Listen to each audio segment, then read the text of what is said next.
nos presentear, Senhor, com essa segunda-feira. Hoje eu falava com o irmão como as segundas-feiras, em geral, são dias tão difíceis para todos nós. E o Senhor nos preparou esse momento onde nossas forças são revigoradas, Senhor. Quantas vezes chegamos aqui quebrados, moídos, chorosos, e o Senhor nos renovou, nos fortaleceu, nos motivou a continuar a caminhada, Senhor, pelo caminho estreito. Muito obrigado, Senhor, por esse presente. Continua abençoando, Senhor, Rita, Calmon, Reginho, eles que têm sido instrumentos tão usados por Ti, Senhor, para que esse estudo abençoe as nossas vidas e a vida de outras pessoas, Senhor. Oramos, ó Deus, pelas vidas dessa localidade de Cosme de Faria, Senhor. É triste, mas é algo visível, como as pessoas se amotinam para beber e farrear, e como as pessoas correm de qualquer palavra mais séria em relação às suas almas. Mas não nos deixa, Senhor, olhar para isso, mas cada vez mais nos mantém motivados a cumprir o ministério do evangelismo, Senhor. Levar a Tua palavra. E o Senhor nos plantou neste lugar, Senhor, nesta época.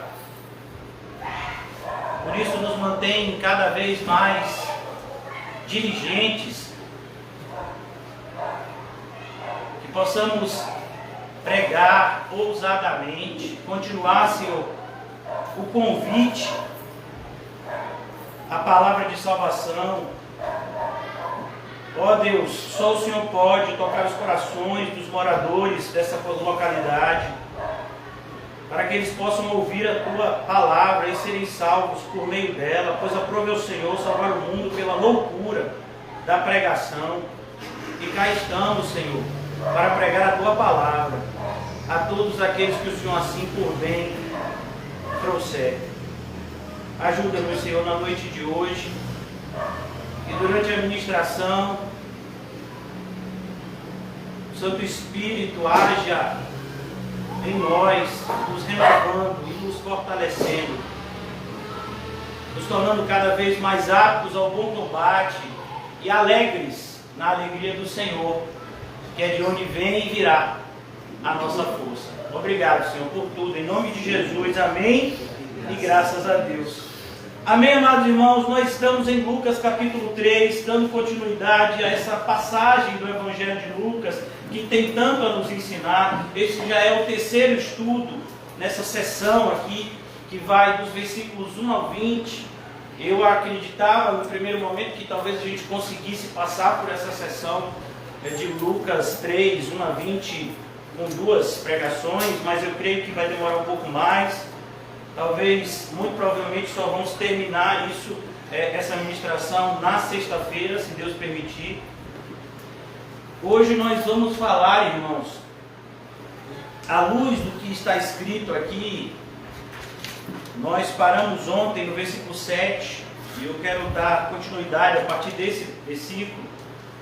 E hoje o título da nossa mensagem é Um Chamado ao Arrependimento. Se nós pudéssemos resumir o mistério do Evangelho de Cristo, é isso, é um chamado ao arrependimento. Quando Jesus começa a pregar, nós vamos ver isso em Marcos capítulo 1, Jesus prega: arrependei-vos e crede no Evangelho. Perceba como o arrependimento é algo totalmente necessário para que de fato nós possamos nos identificar como cristãos, mas tem se tornado algo cada vez menos visto na igreja nos dias atuais. Pois o arrependimento, irmãos, ele traz consigo algumas evidências. E eu gostaria de falar com vocês à luz disso. Olha o que nós vamos aprender. A partir do versículo 7 do capítulo 3 de Lucas. Dizia ele, aqui Lucas vai trazer para nós um pedaço de um dos sermões de João Batista. É isso que nós estamos lendo aqui.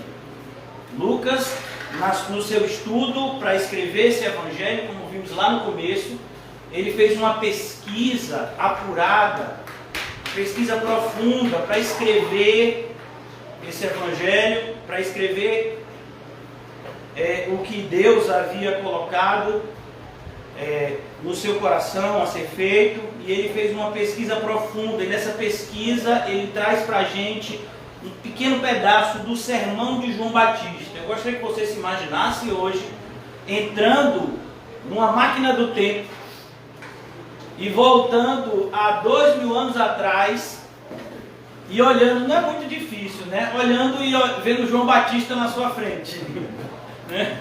É um pouco parecido comigo, tirando acho que os cabelos e a barba que ele tinha mais, mas os trejeitos talvez sejam muito parecidos. Dizia ele, pois, as multidões que saíam para serem batizadas. Então era isso que João pregava. João, ele surge no cenário de Israel, pregando no deserto. Ele não pregou, por exemplo, como o profeta Isaías na cidade. Você pega Isaías, Jeremias principalmente. Jeremias tem uma parte que a gente já estudou, dos capítulos 7 ao 10, que ele prega de frente ao templo. Não, o chamado de João era outro. O chamado de João era mostrar que Deus não estava mais no templo, Deus estava agora no deserto. Como nós vamos ver na carta à igreja de Filadélfia, a igreja de Laodiceia. Jesus não estava mais dentro da igreja, ele estava lá de fora, batendo na porta e dizendo, e aí? Eu vou entrar ou não vou? Como é que vai ser? Vocês estão dizendo que não precisam de mim? Então a gente vai ver que é um chamado ao arrependimento, irmãos, é um chamado de separação. Nós temos uma inclinação de confundir igreja com associação religiosa. Então a gente acha que a igreja é uma associação religiosa, como qualquer outra associação religiosa. O mundo vê assim. E para nossa tristeza, muitos evangélicos também enxergam dessa forma. Mas não, irmãos, a igreja é a única instituição que está nesse mundo que não é deste mundo. Olha que coisa. A igreja é a única instituição que não foi fundada por homens. Foi o próprio Deus que a fundou. E é o próprio Deus que é o alicerce dela. Jesus diz, eu edificarei a minha igreja. Isso é a igreja. Muitas pessoas têm pervertido isso, usado o nome de igreja para levar à frente seus próprios interesses, quando na verdade a igreja, ela trata dos interesses de Cristo aqui na terra como o corpo dele. Então aqui dizia, pois, as multidões que saíam a serem batizadas. João começa a pregar e o povo está eufórico. Por quê? Porque há 400 anos Deus não levantava um profeta em Israel. O último profeta que o povo tinha ouvido era o profeta Malaquias. É o profeta Malaquias que fecha o Antigo Testamento, como você tem aí na sua Bíblia. E de Malaquias até o surgimento de João pregando aqui no deserto, é um intervalo de tempo de 400 anos. Talvez para você e para mim seja somente uma página.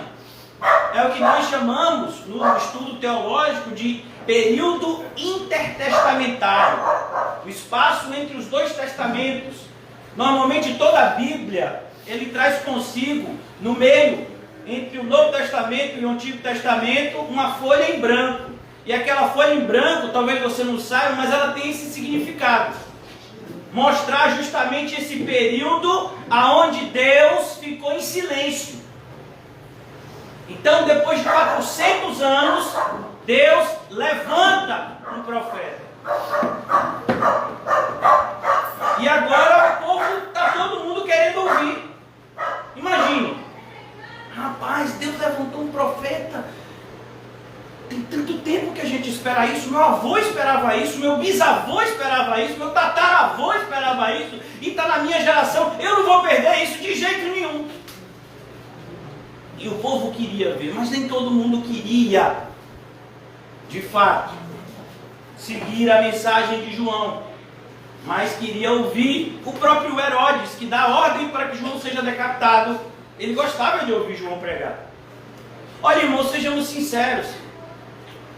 Ouvir alguém pregando acerca da palavra de Deus, em muitos momentos é maravilhoso, até para o ímpio. Mas o problema é quando aquela palavra, ela nos confronta. É nesse momento que as pessoas se levantam contra ela.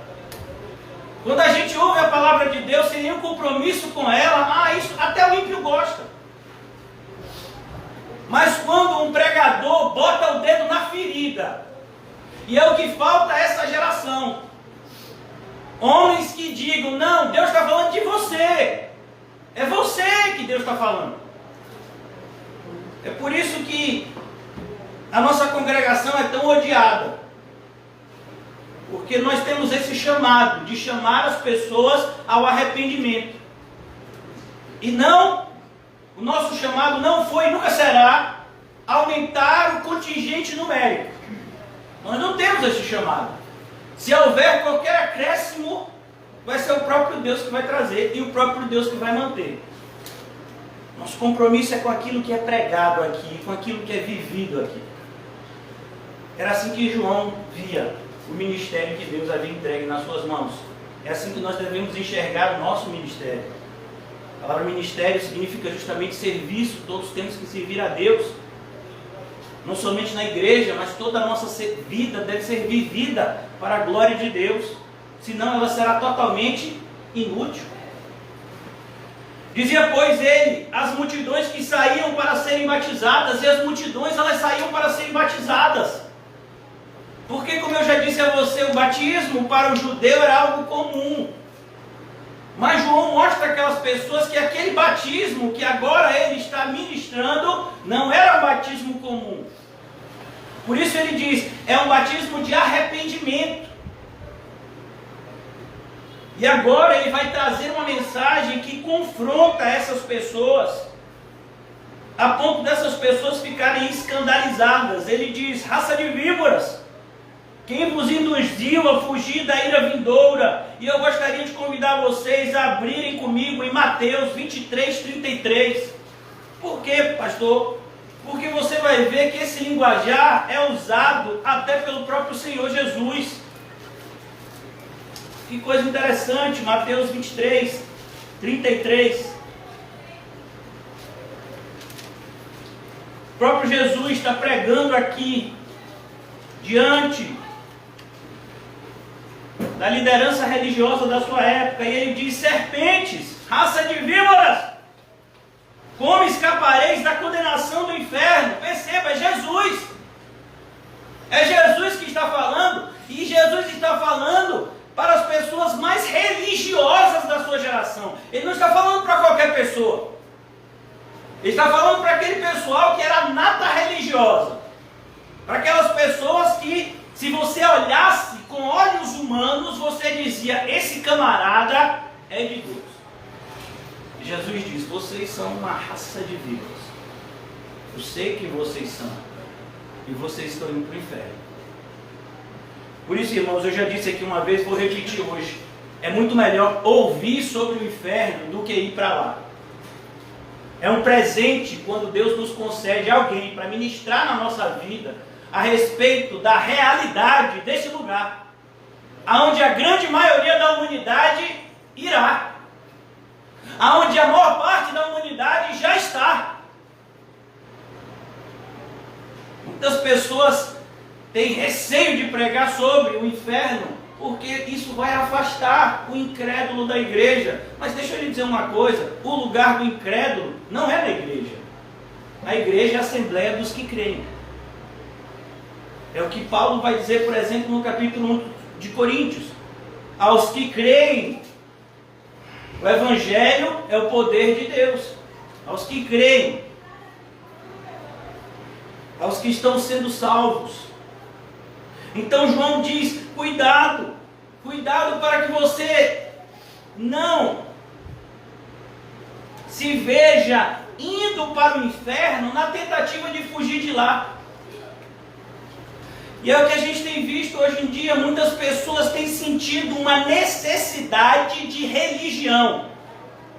E por conta dessa necessidade de religião, eles aceitam qualquer coisa sem filtrar pela Bíblia.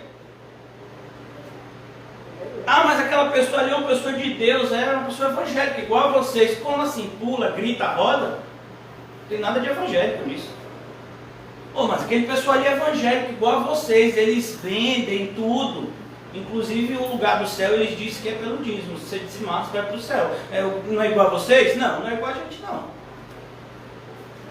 Então, uma necessidade que as pessoas têm de preencher essa área da vida deles, da religião. Eles, hoje, você vai ver um crescente número de professos evangélicos, pessoas que dizem eu sou evangélico, e aí você vai conversar com essa pessoa e numa conversa de 5 minutos, você descobre que essa pessoa nem sabe o que é evangélico. Mas é evangélico, às vezes até obreiro, obreira. Não sabe o que é evangélico.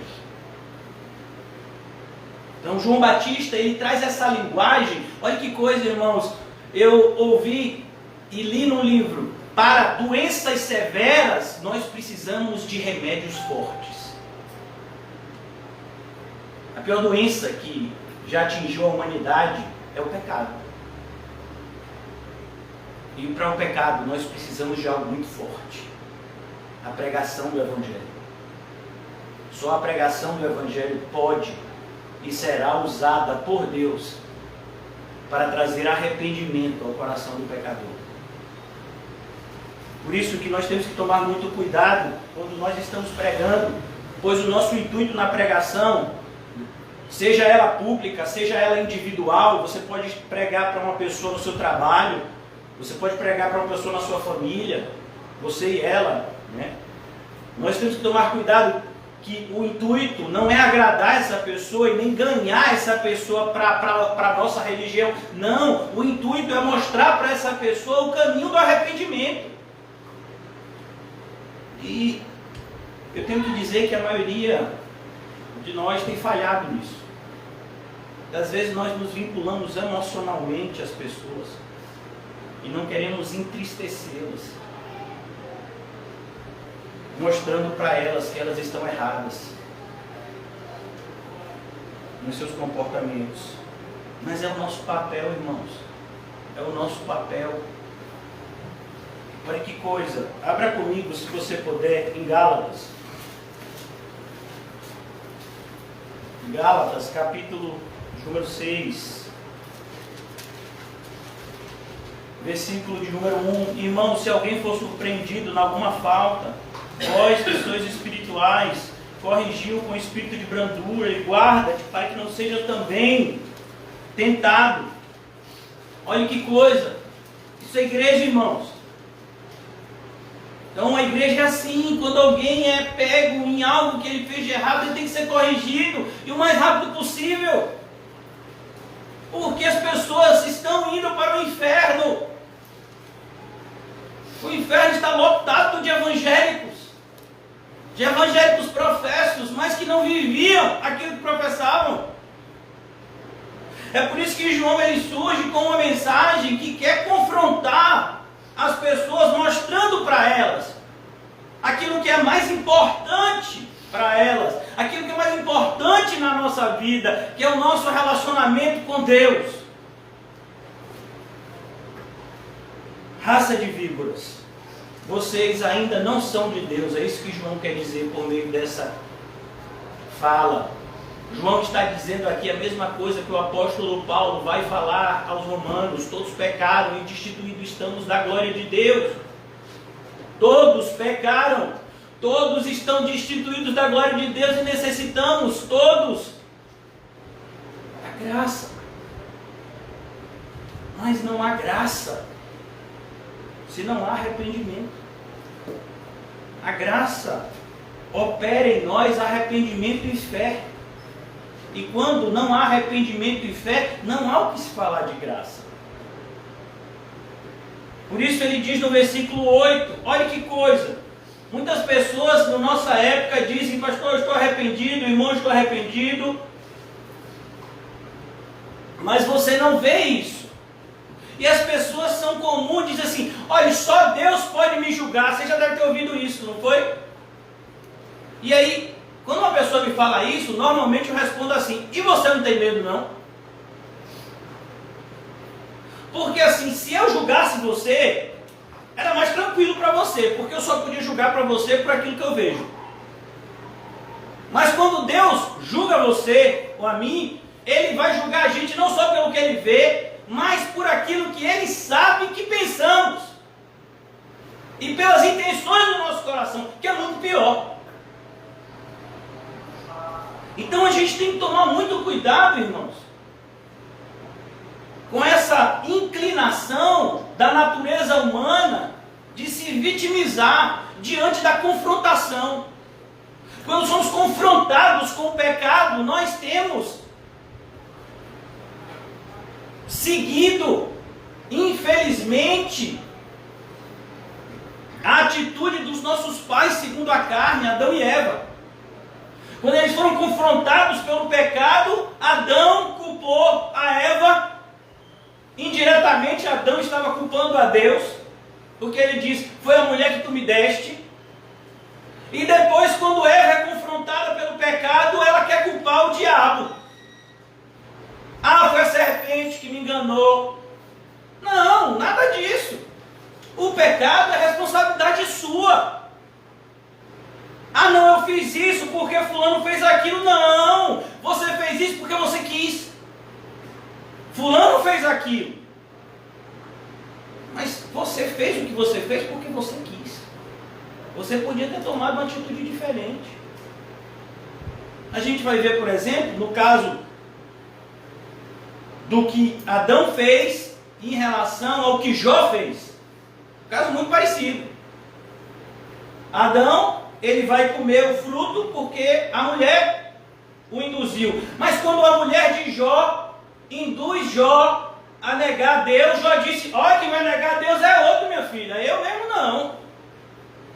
Olha a atitude, mesma coisa, mas atitudes diferentes. Então, irmãos, João está querendo mostrar que sem uma atitude diferente, não há o que se falar em conversão. Não há o que se falar em evangelismo. Levantar a mão, piscar o olho.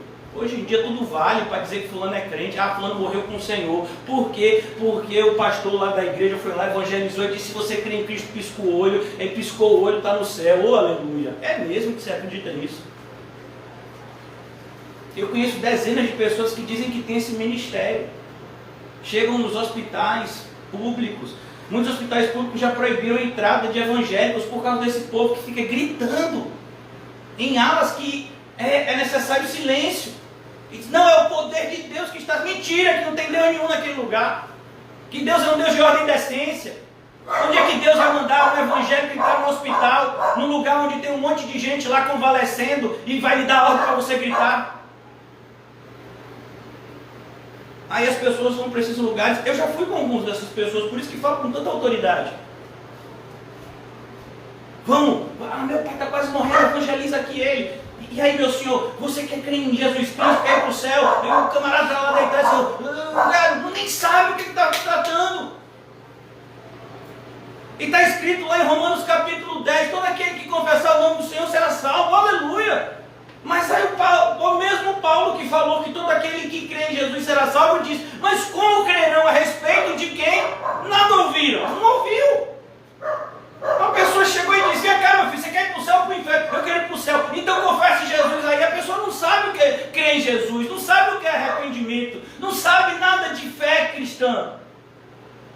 Piscou o olho, salvo. Ó, ganhei mais uma alma para Jesus. João vem para desconstruir isso. Dizer, isso não vale. Isso é balela. Isso é mentira e eu não vou compactuar com isso. Porque você acha que a nossa congregação é tão isolada? Porque tantos pastores que se aproximaram, se distanciaram por causa desse tipo de pregação. Porque a gente não vai se associar com aquilo que não está na Bíblia. Ah não, eu já ouvi de tantos. É porque a gente tem que ter assim, um jogo de cintura. Pois é, quando Deus me chamou para ser pastor, Ele nunca disse que eu tinha que ter um jogo de cintura. Ele disse que eu tinha que ser fiel. Quem tem que ter jogo de cintura é jogador de futebol. Eu tenho que ser fiel às Escrituras. Não, agora pastor tem que ter jogo de cintura. Não sabia dessa não. João Batista também não sabia não. E olha a pregação de João. Produzir, pois, frutos dignos de arrependimento. A ideia de João é, cadê o fruto? Perceba, muitas pessoas dizem, mas essa é a pregação de João. Não, essa é a pregação do Evangelho, é uma só. João fala a mesma linguagem que Jesus, que fala a mesma linguagem que a igreja, que fala a mesma linguagem que os apóstolos. Olha que coisa interessante, abra no livro de Tiago, e você vai ver que a linguagem é a mesma. Nós vamos ver uma separação de tempo de mais de 20 anos, talvez até 30 anos, entre a pregação de João Batista e a carta de Tiago. Mas olha o que Tiago escreve. Todos vocês, eu creio que estão familiarizados com essa passagem da carta de Tiago. Tiago capítulo 2. A partir do versículo 14. Todos vocês, eu creio que estão familiarizados. Meus irmãos, olha que coisa bonita. Meus irmãos, não é tão bonito falar meus irmãos, mas viver como irmão é que é diferente. Eu vejo gente às vezes no culto de domingo, meu filho, que terminou o culto, pega a picula. O último que ficar é a mulher do padre. Ele sai correndo. Falar com o pastor, então, meu filho, de jeito nenhum. Oh, Senhor Jesus. Eu que não quero conta com aquele homem. Você viu o que ele pregou? Como se o pastor tivesse, sabe, querendo o mal de alguém por falar a verdade. Meus irmãos, qual é o proveito? É o que João está dizendo para aquelas multidões. Qual é o proveito se alguém disser que tem fé, mas não tem obras? Qual é o proveito? É Tiago 2,14. Tiago 2,14. Qual é o proveito? Me diga aí. João está fazendo uma pergunta. Porque já naquela altura, imagine, nos primórdios do cristianismo, já tinha gente assim, na igreja, professando crer em Cristo, porque sabia que somente através de Cristo haveria salvação, mas não queria viver o caminho de Cristo. Aí Tiago, está dizendo, vem cá, como é que é isso? Você acha que só falar vai produzir algum efeito na sua vida? Cadê as obras? Cadê? Não, mas eu creio em Jesus, está aqui dentro. Não, se você crê em Jesus, eu tenho certeza que não está aí dentro. Tem que estar externalizado. É por isso que o Senhor Jesus diz, olha, vocês são a luz do mundo. Você consegue esconder a luz? Você pode até tentar, mas vai ser difícil. Meus irmãos, qual é o proveito? Nenhum. O que Tiago está querendo dizer é perigoso você professar ser cristão e viver de maneira diferente ao que a fé cristã ordena. Qual é o proveito se alguém disser que tem fé, mas não tiver obras? Por acaso pode semelhante fé salvá-lo? Claro que não. Não, não pode. Uma fé sem obras não salva. Que obras são essas que João está falando? É levantar um muro? É bater uma laje? Não, ele está falando das obras de arrependimento. Você tem que demonstrar isso por uma mudança de vida radical. Então você vai vendo pessoas, qual é o primeiro... Vou até pegar aqui um papel para me ajudar. Qual é o primeiro? Primeiro lugar que você vê, primeira coisa que você vê quando uma pessoa de fato se arrependeu. ela ama a igreja, porque é lá que ela ouve de Cristo. A pessoa ama a congregação dos santos. É um sinal evidente. Alegrei-me quando fui chamado. Alegrei-me. Sabe, as pessoas elas ficam empolgadas, desejosas, elas ficam cada vez mais diligentes. Eu fico triste porque eu já assisti pessoas que estavam tão frutíferas de uma hora para outra se esfriarem a ponto de se tornarem gélidas.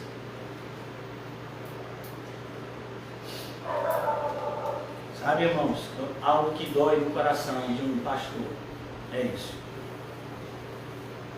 Um irmão começou no Evangelho comigo, nós fazemos um estudo na casa dele e você precisava ver a alegria dele quando o estudo era lá.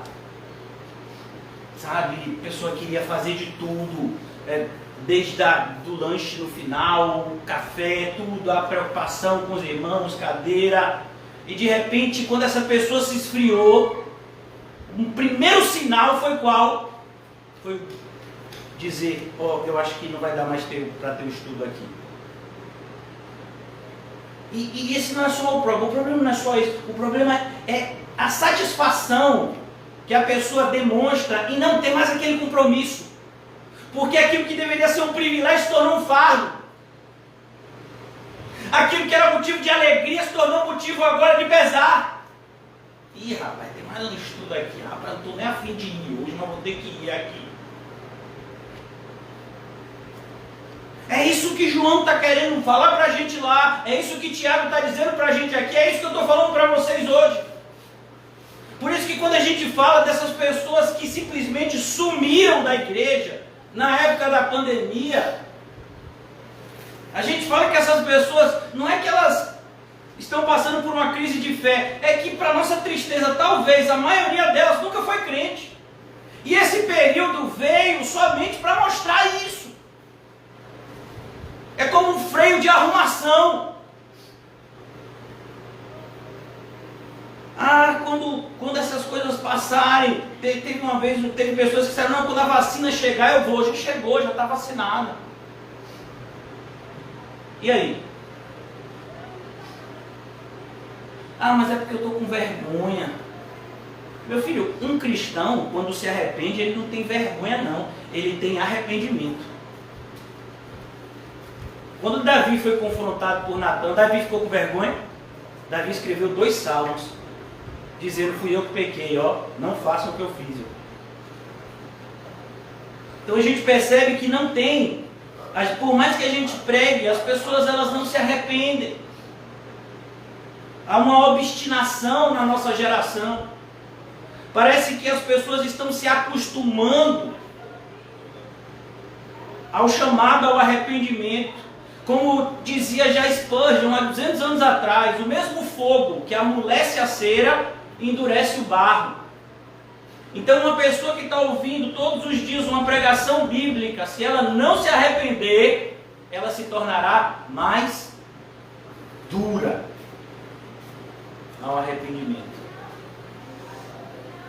Então Tiago diz, olha, se um irmão estiver carecido de roupa e necessitar de alimento cotidiano, qualquer dentre vós, ele está dando um exemplo aqui, mostrando a hipocrisia da fé sem obras. Qualquer dentre vós lhe disser em paz, aquecei-vos e fartai-vos, sem contudo lhe dar o necessário para o corpo. Qual é o proveito disso? Assim também a fé, se não tiver obras, por si só está morta. Eu quero voltar agora para Lucas 3, é isso que João está pregando, irmãos.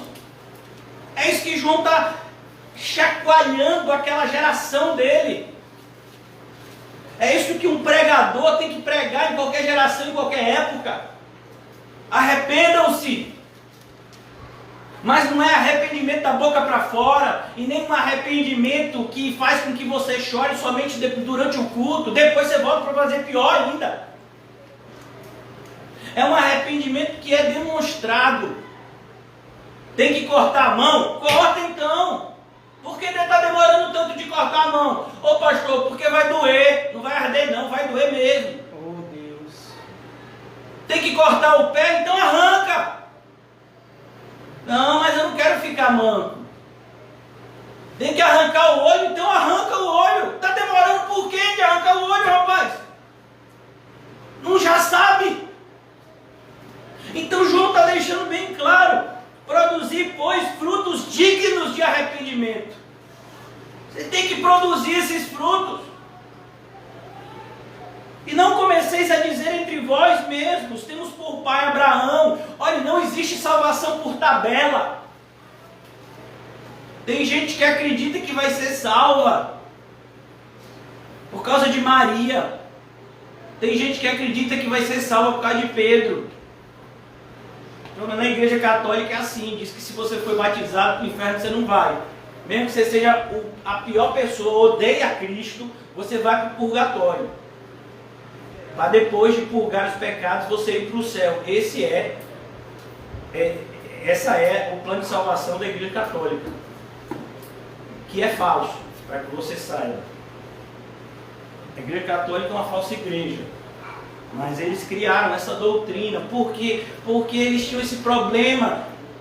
Eles tinham a Bíblia na mão e eles olhavam para os seus seguidores e diziam: ou a gente prega e a pregação vai expulsar essas pessoas de dentro da igreja, ou a gente inventa uma outra pregação para manter essas pessoas dentro da igreja. Eles fizeram a segunda escolha.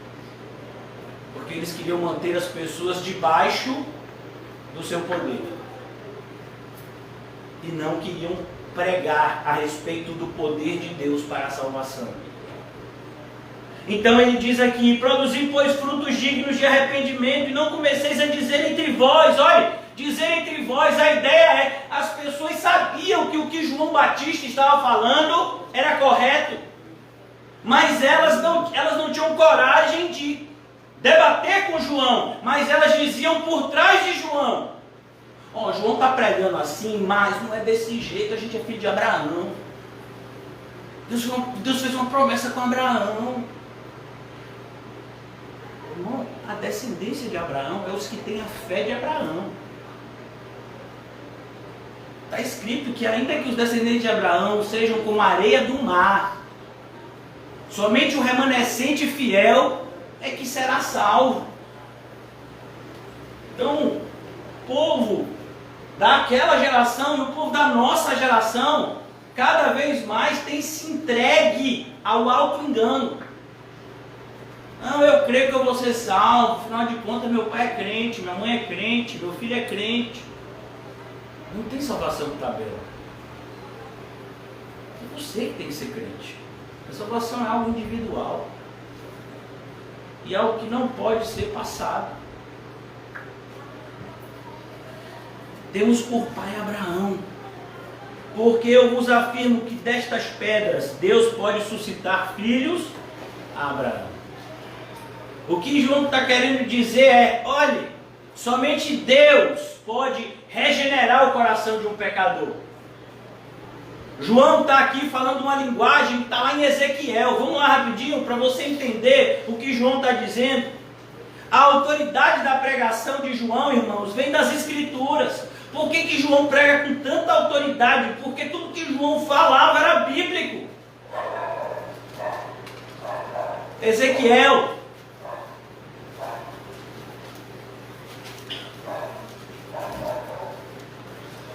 Ezequiel, capítulo de número 36, versículo de número 26. Ezequiel 36, 26. Dar-vos-ei um coração novo. Olha o que Deus vai fazer quando Ele for restaurar o seu povo. Não sei se sua Bíblia tem assim, mas o subtítulo dessa parte qual é? A restauração de Israel. É justamente o período em que o Messias vai vir. E João está preparando Israel para isso. Ezequiel 36, 26. Dar-vos-ei um coração novo e porei dentro de vós o meu espírito. o vós, e porém dentre vós, o Espírito novo. Porque o Espírito que está nas pessoas é o Espírito do mundo. E a gente precisa de um Espírito Santo, para que possamos adorar a um Deus que é santo, santo, santo. Mas olha que coisa, ele explica: tirarei de vós o coração de pedra. O que impede uma pessoa de se converter? O coração de pedra. A mensagem pode chegar ao ouvido, a mensagem pode chegar até a mente, ao intelecto. A pessoa diz: eu entendi, mas o coração não aceita. Porque o coração é de pedra. Se Deus não trocar o coração, não vai ser, sabe, a fidelidade de um sermão que vai mudar. Perceba, quem foi que pregou para Judas Iscariotes? Quem foi? Jesus. Converteu Judas Iscariotes? Não.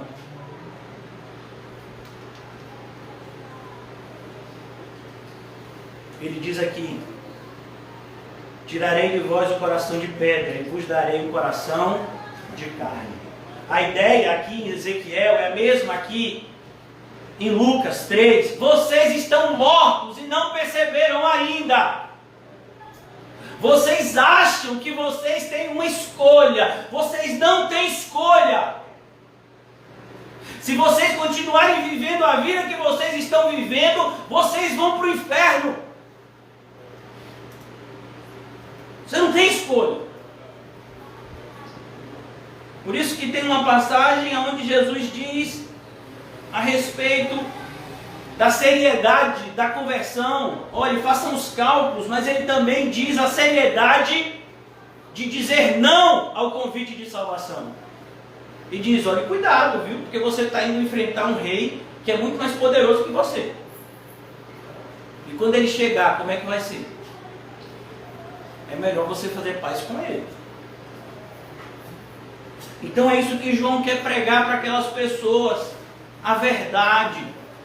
Meu irmão, minha irmã, você está morto em delitos e pecados. A sua vida mostra isso. Você não está vendo como você está vivendo. Você não tem nenhum compromisso com Deus. Você não tem nenhum compromisso com Jesus. Você não tem nenhum compromisso com a igreja. Você não tem nenhum compromisso com sua alma. Você não está vendo isso.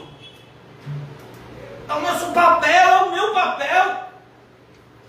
Mas quando eu falo isso, irmãos, para 99% das pessoas, elas me odeiam. Ai não. Mas é o que a mensagem manda dizer: produzir, pois, frutos dignos de arrependimento. E aí eu pergunto a você, porque é muito melhor você ser alertado agora do que você tomar um susto naquele grande dia diante do Senhor. Já pensou o próprio Jesus naquele dia, sentado no seu alto e sublime trono, olhar para você e perguntar: cadê o seu fruto? Tem uma parábola que Jesus conta a respeito de um senhor de terra que vai para um lugar distante e que dá 5 talentos a um servo, 2 talentos a outro e 1 a outro, e diz: olha, negocie os meus talentos para que quando eu voltar você me dê com juros, não é assim? E ele passa um monte de tempo nesse lugar distante, então ele volta. E aquele que tinha 5 ganhou mais 5, servo bom e fiel, foi o que ele ouviu. Depois que tinha 2, ganhou mais 2, ouviu a mesma coisa, servo bom e fiel. O Senhor não estava preocupado com a quantidade, sim com a fidelidade. Mas quando ele perguntou àquele que tinha 5, cadê o talento que eu te dei? Ah, eu escondi porque eu achava que o Senhor ia me cobrar de onde eu não tenho, do que eu não tenho, então eu preferi esconder. Tome aqui o talento. Servo mau e negligente. Esse é condenado, irmão. Então, o que a gente está fazendo com os talentos que o Senhor nos deu? Tanta gente se gabando.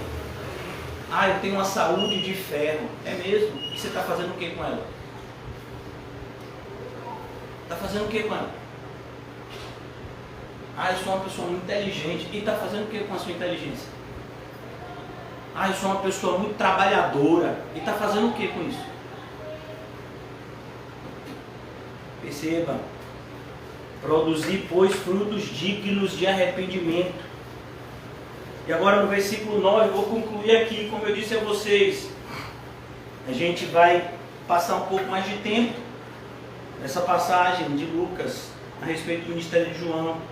E também já está posto o machado à raiz. Talvez você não esteja vendo isso. E o mais assustador, tem uma história muito parecida na Bíblia. Quem aqui já ouviu falar de Balaão? Quem já ouviu falar dele? Onde é que está a história dele? Números. Exatamente, lá no Antigo Testamento. Vamos lá?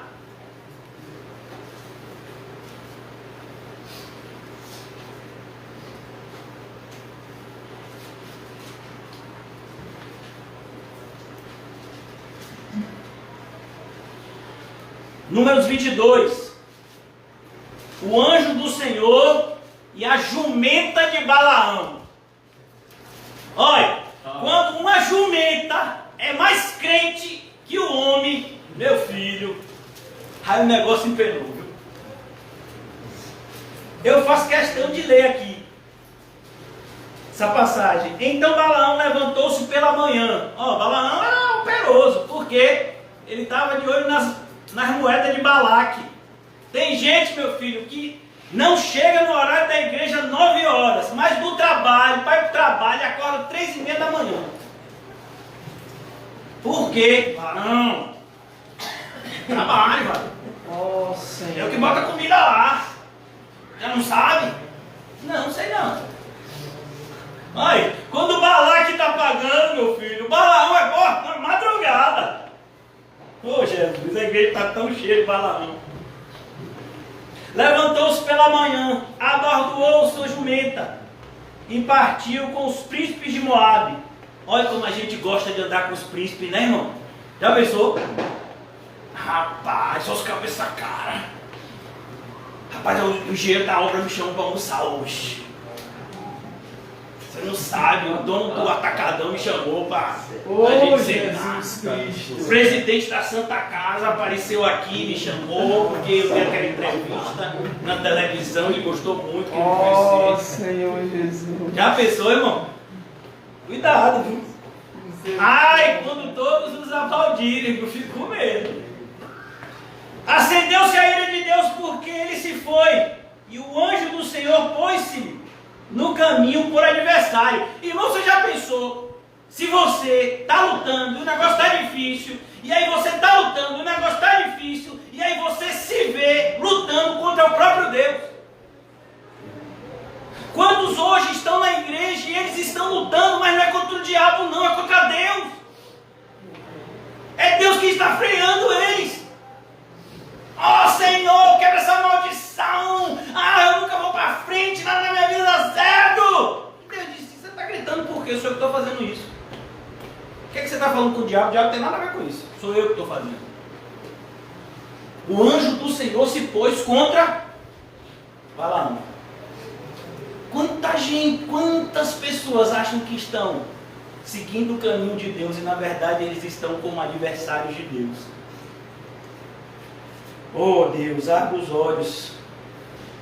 Acendeu-se a ira de Deus porque ele se foi. O anjo do Senhor pôs-lhe no caminho por adversário. Ora, Balaão ia caminhando, montado na sua jumenta, e 2 de seus servos com ele. Viu, pois, a jumenta, o anjo do Senhor. Olha, a jumenta viu.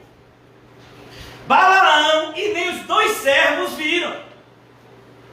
Isso daqui, irmãos, é juízo. Tem gente que diz assim, quando Deus quer, ele usa até uma jumenta.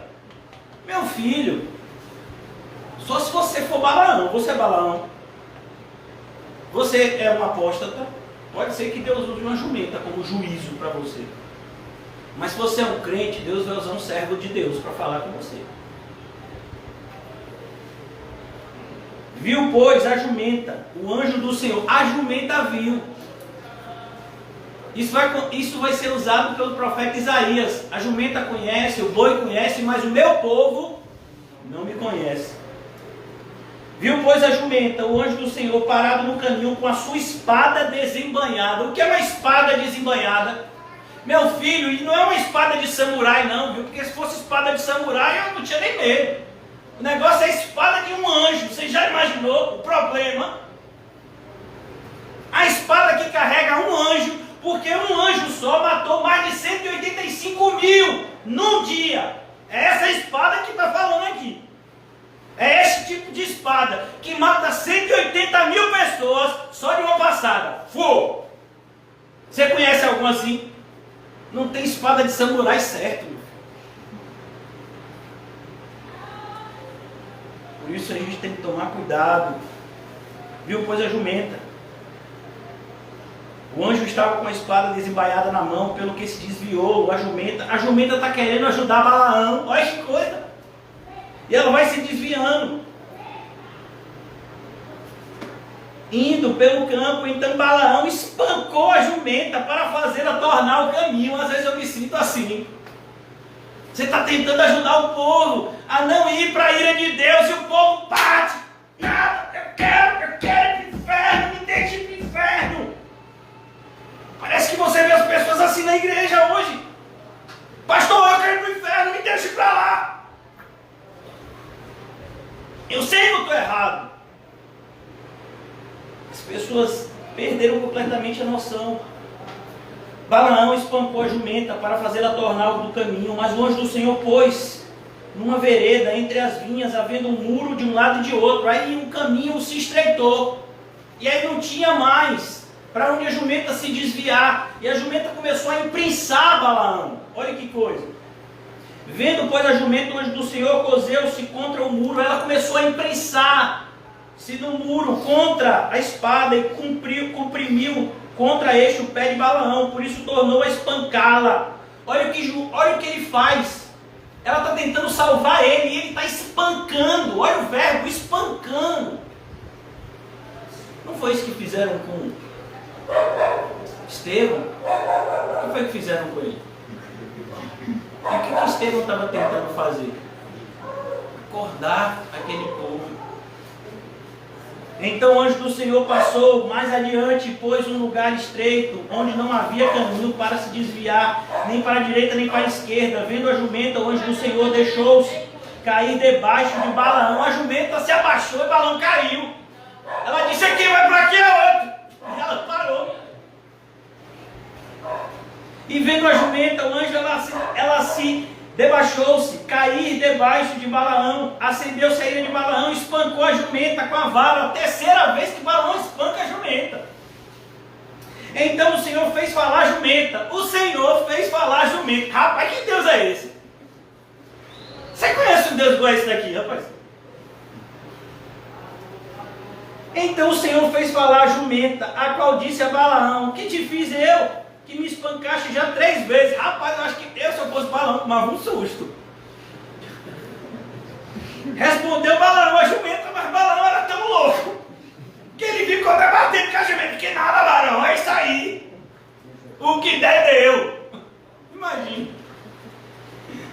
Balaão foi lá discutir com a jumenta. Respondeu Balaão a jumenta: porque zombaste de mim? Tivera eu uma espada na mão e agora te mataria. Olha que coisa interessante. Balaão ameaça a jumenta com a sentença que está sobre ele. Sabe com quem aconteceu isso? Com o faraó. O faraó disse: olha, se eu ver você de novo, Moisés, eu te mato. Moisés disse: a gente não vai se ver mais não, mas vai ter morte na sua casa. E o filho de faraó morreu. Quando o anjo passa por cima lá do Egito, né, o nome Páscoa, que mata todos os primogênitos, matou inclusive o filho de faraó. A sentença que Davi disse que deveria ser dado ao homem, né, que pegou o cordeirinho lá, a ovelhinha, foi a sentença que o próprio Davi sofreu. Deve ser restituído 4 vezes mais. Ah, é, Davi? Ah, então você matou um, você vai ter na sua família 4 mortes, tá certo, Davi? Por isso, cuidado, irmãos.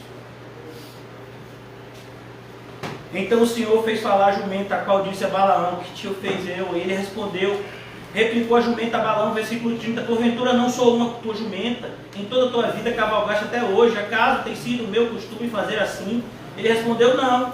Então o Senhor abriu os olhos de Balaão, olha que coisa, então o Senhor abriu os olhos de Balaão, e ele viu o anjo do Senhor que estava no caminho, com a sua espada desembainhada na mão, pelo que inclinou a cabeça e prostrou-se com o rosto em terra. Então o anjo do Senhor lhe disse, porque 3 vezes pancaste a jumenta? Eis que eu saí como teu adversário, porque o teu caminho é perverso diante de mim. A jumenta me viu já 3 vezes, desviou diante de mim. Na verdade, eu agora te haveria matado se ela deixasse. Olha que coisa, se não fosse a jumenta, Balaão já estava o quê? Morto. E o que foi que ele fez com a jumenta? Espancou. Percebeu? Pregar o evangelho é isso. Então Balaão disse ao anjo do Senhor, pequei, porque não soube que estava neste caminho para te opores a mim. Agora, se parece mal aos teus olhos, voltarei. Tornou o anjo do Senhor a Balaão, vai com estes homens, mas somente aquilo que eu te disser, isso falarás. Assim Balaão se foi com os príncipes de Balaque. O que eu quero mostrar a vocês é isso, irmãos. Olha que coisa interessante. Muitas vezes a espada já está no pescoço do pecador. E o pregador está alertando isso. Mas o que é que o pecador faz? Fica com raiva daquele que está alertando. Olha que coisa assustadora, como a nossa geração é perversa. É astuta. Quando você fala para ela do erro, ela fica revoltada, não contra o erro como deveria, mas contra aquele que revelou. Mas a verdade é essa, irmãos. O machado já está posto à raiz das árvores. Já está posto. Céu e inferno, irmãos, já são decididos hoje na sua vida. Por isso, cuidado. O caminho que te trouxe aqui, o caminho que você vai seguir quando sair daqui, já estão determinando. O machado já está posto à raiz das árvores.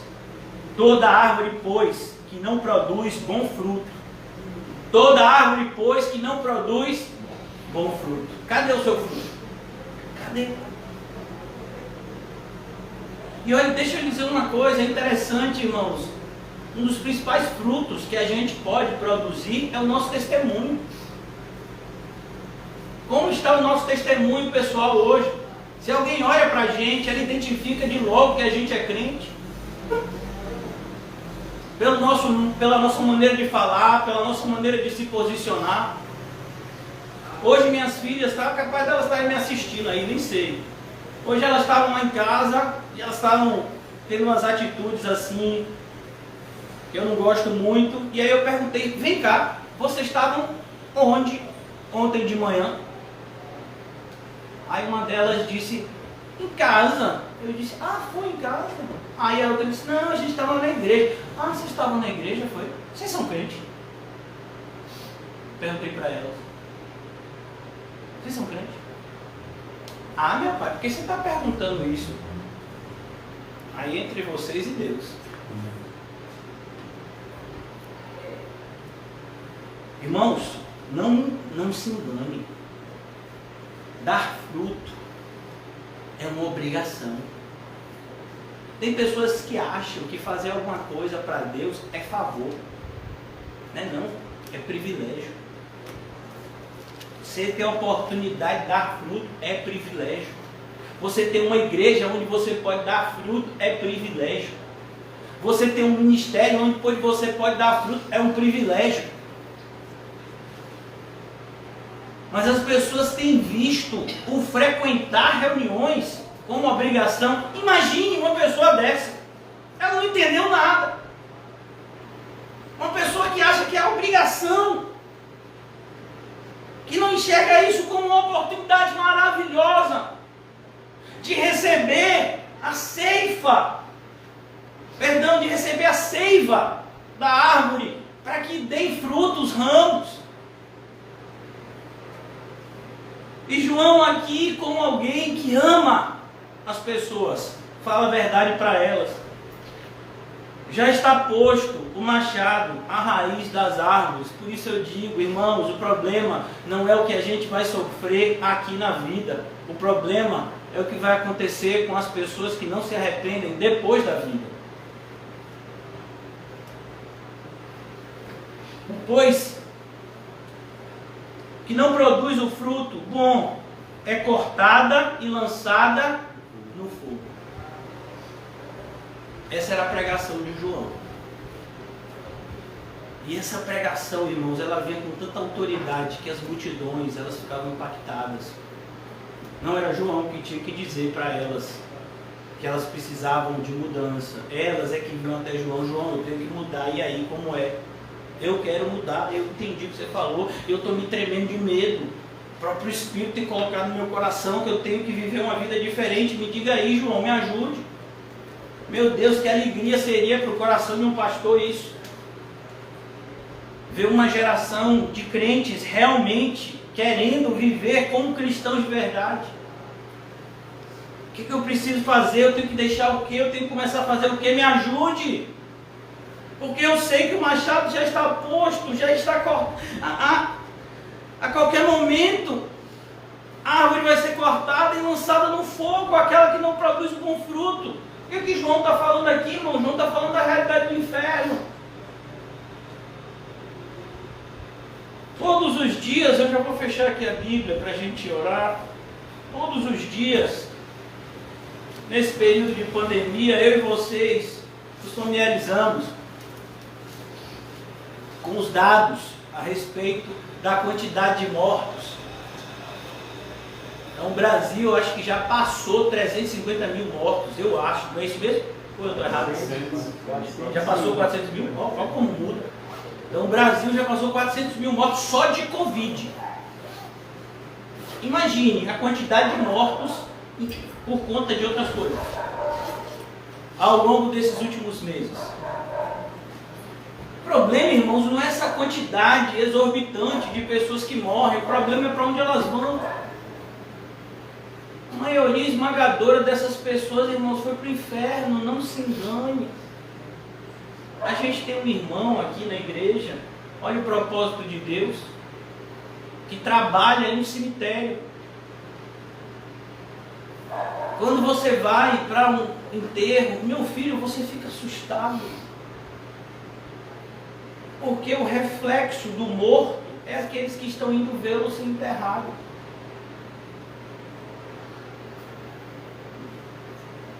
As pessoas que andam com a gente aqui na terra é aquelas que normalmente vão no nosso enterro. Não é assim? E a Bíblia diz que as más companhias corrompem os bons costumes. Agora deixa eu lhe dizer uma coisa que está na Bíblia que talvez você nunca percebeu. A Bíblia vai falar de um enterro. Você sabia disso? O Evangelho fala de um enterro? Alguém já leu sobre isso? Lucas 16. Tem um enterro. A gente não sabe o nome do morto, mas a gente sabe que ele é rico. Ele foi enterrado. E um rico, quando é enterrado, como é, meu irmão? É tanta flor, meu filho. É um caixão caríssimo. Às vezes a lápide é uma lápide totalmente diferenciada, luxuosa. Né? Às vezes tem gente que é tão rico que tem um jazigo da família perpétuo. Tipo uma casa assim construída, luxuosa. Pois é, esse rico era nessa pegada. O corpo dele estava lá, em um lugar luxuosíssimo. Mas a alma estava onde? No inferno. Desejando uma gota. Não é um copo não. Uma gota de água. E você sabe o que é mais assustador? É que no inferno tem oração. Você sabia disso? Mas as orações, existem orações que Deus não ouve. Eu fico assustado porque parece que tem crente que não sabe disso. Tem crente que está vivendo uma vida toda torta. Tem pessoas que vivem uma vida totalmente como adversários de Deus e viram para mim e dizem: pastor, mas eu estou orando. Como assim? Mas Deus me mandou fazer isso em oração. Deus te mandou pecar? Pois é, esse rico está orando no inferno. Qual foi a oração dele? Pai Abraão, não deixa que meus irmãos, ó, o pessoal que estava no enterro dele, ia tudo para onde? Para o inferno, que era onde ele estava. E ele lá no inferno estava preocupado com isso. Olha que coisa. E tem gente que está na igreja evangélica que não tem a preocupação desse rico no inferno. Para onde é que vão seus parentes? Porque o crente da família é você. E você vive como incrédulo, ou pior que um incrédulo, para onde é que você acha que vão seus parentes? Então a gente tem que acordar, irmãos. Você diz que ama as pessoas, o machado está posto na raiz da árvore dela.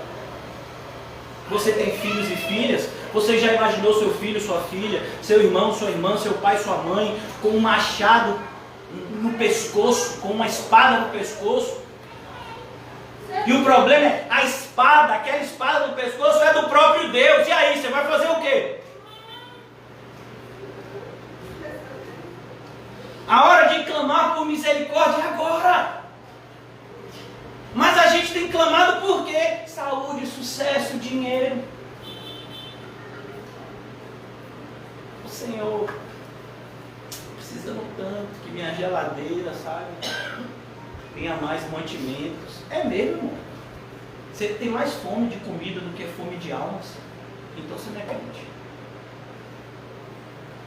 Tinha um cristão do passado que ele tinha um chamado tão impactante, tão grande.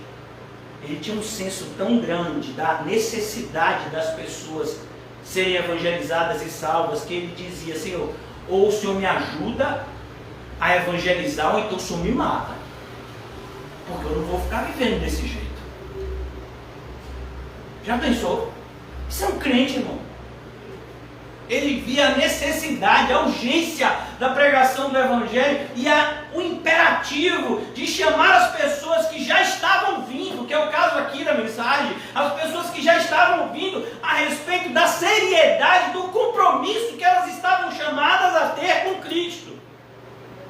Mas hoje a gente tem visto uma geração de evangélicos que tem um relacionamento superficial com Cristo.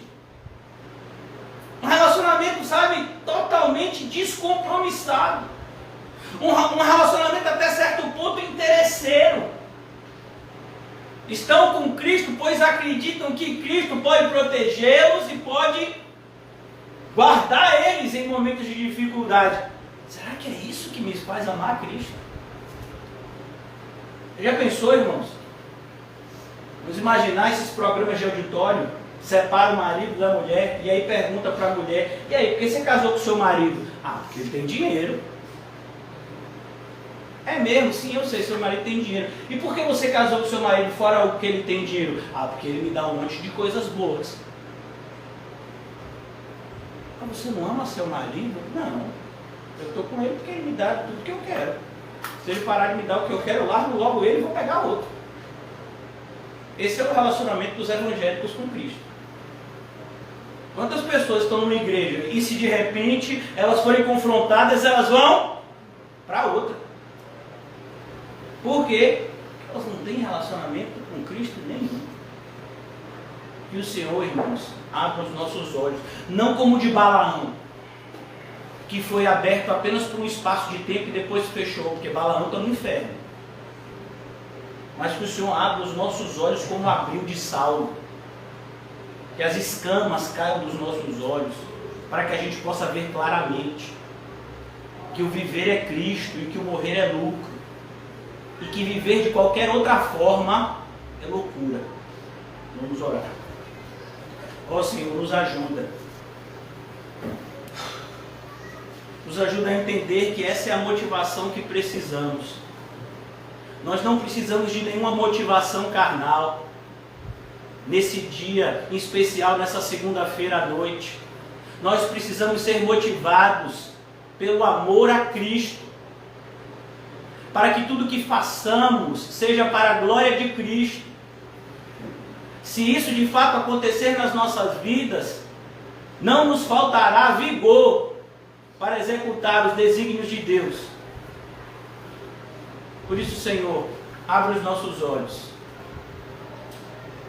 Ó Senhor, esclarece as coisas nas nossas vidas. Se existe alguma área da nossa vida que ainda está em trevas, ó Senhor, que o Senhor nos ilumine nessa noite,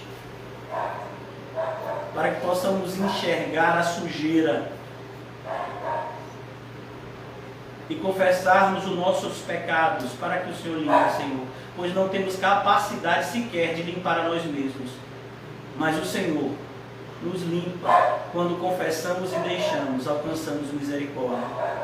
Nos ajuda, Senhor, a termos uma vida não somente de arrependimento, pois arrependimento puro é um arrependimento falso, mas devemos ter uma vida de arrependimento e frutos dignos de arrependimento.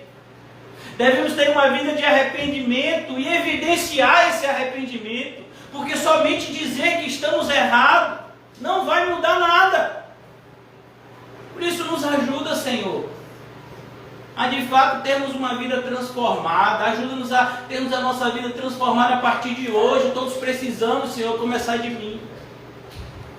Viver uma vida que glorifica o Teu nome, uma vida de poder, Senhor, de autoridade espiritual, onde as circunstâncias não nos abalam, mas nós, cada vez mais, nos tornamos poderosos em Deus, por meio das circunstâncias, demonstrando que o Deus a qual servimos é um Deus todo-poderoso. Ajuda-nos, Senhor, a termos essa fé, Senhor, a mesma fé que moveu Elias a orar no Monte Carmelo e dizer: Senhor, para que esse povo saiba que só Tu és Deus. Ó Senhor, dai-nos dessa fé bendita, que irá transformar as nossas vidas, Senhor, para que cada vez mais a luz que o Senhor fez brilhar em nós, brilhe cada vez mais e mais e mais para a Tua glória. Em nome de Jesus, amém. E graças a Deus. Saúdem-se mutuamente num cumprimento santo e diga para você mesmo: cadê os frutos?